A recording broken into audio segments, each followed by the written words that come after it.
Hello everyone. तो कैसे हैं आप लोग? देखिए, ज़िंदगी में बहुत सारे ऐसे पहलू आते हैं जब हम बोलते कुछ और हैं और सामने वाला समझता कुछ और है। आप सोच रहे होंगे मैं क्या बोल रहा हूँ। तो आइए एक छोटी सी कहानी आप लोग को सुनाता हूँ। इस कहानी से आप लोग के समझ में आएगा कि मैं क्या बोल रहा हूँ। समंदर के किनारे एक केकड़ा था और केकड़ा जैसे चलता रहता था, इधर से उधर भागता रहता था।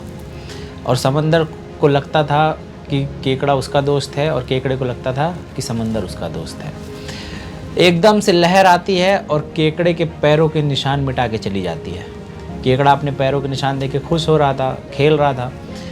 तो वो बोलता है समंदर से कि मैं तुम्हें अपना दोस्त मानता था, लेकिन तुमने मेरे साथ ऐसा किया, मेरे पैरों के निशान मिटा दिए जिसको देख के मैं खुश हो रहा था। तुमसे मेरी खुशी देखी नहीं गई। और ये बोल के बहुत नाराज़ होने लगा, दुखी होने लगा। इतने में ही समंदर बोलता है कि मुझे तुम्हारी चिंता है, इसलिए मैं ऐसा कर रहा हूँ, क्योंकि पीछे से मछुआरे आ रहे हैं जो तुम्हारे पैरों के निशान देख के तुम्हें पकड़ लेते। तो इस वजह से मैंने तुम्हारे पैरों के निशान को मिटाया है। ये जो कहानी है, ये कहानी आपके और हमारे घर के अंदर रोज़ाना इस तरीके से घटती है कि आप लोग के समझ में नहीं आता। कई बार हम बोलते कुछ और हैं, हमारे घर वाले या फिर जिस सामने फ़ोन पे कोई होता है वो समझ कुछ और लेता है, क्योंकि आप सामने होते नहीं समझाने के लिए। तो जब समझ कुछ और लेता है तो उसके बहुत सारे अलग अलग मीनिंग्स निकल जाती हैं, दिलों में एक दूसरे के प्रति नफरत पैदा हो जाती है। तो जिस तरीके से समंदर ने उस कछुए को समझाया, भले ही वो मजबूरी के तहत, क्योंकि लहर तो रुकेगी नहीं, लहर आती जाती रहेगी, केकड़ा लहर से थोड़े दूर जाके भी खेल सकता है। इसी तरीके से हमारे और आपके अंदर विचार आते जाते रहते हैं, एक दूसरे के प्रति बहुत सारी बातें होती हैं जिससे हम एक दूसरे से उलझते रहते हैं, लेकिन हम उन बातों से दूर हो सकते हैं, अपने सोचने को ढंग को बदल सकते हैं।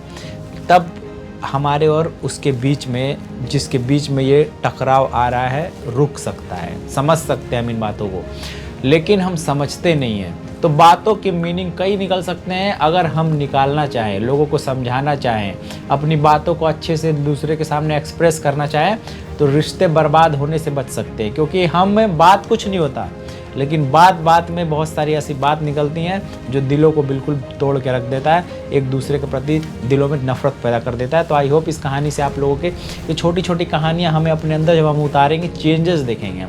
हम अपने घरों के अंदर चेंजेस देखेंगे, हम अपने रिश्तों के अंदर चेंजेस देखेंगे। क्योंकि दिमाग ऐसी चीज़ है कि इसके अंदर जब कुछ चलता है तो वो सीधा दिल में जाता है, और फिर जब दोनों की खिचड़ी पकती है तो इंसान के अंदर नफरत, बुग़्ज़, रियाकारी, एक दूसरे के प्रति द्वेष, बहुत सारी ऐसी भावनाएं उत्पन्न होती है। इन सब को रोकने के लिए अच्छा से अच्छा बस यही एक उपाय है कि आप लोग अपने सोच को इस तरीके से बदलें कि बुराई में भी अच्छाई निकालने की कोशिश करें, ताकि एक दूसरे के प्रति आप लोगों को समझ को जो है वो समझा जा सके। वो कुछ और बोलता है तो हम कुछ और बोलते हैं। तो बस इस वीडियो में सिर्फ इतना, मिलेंगे नेक्स्ट वीडियो में, तब तक के लिए अल्लाह हाफिज़।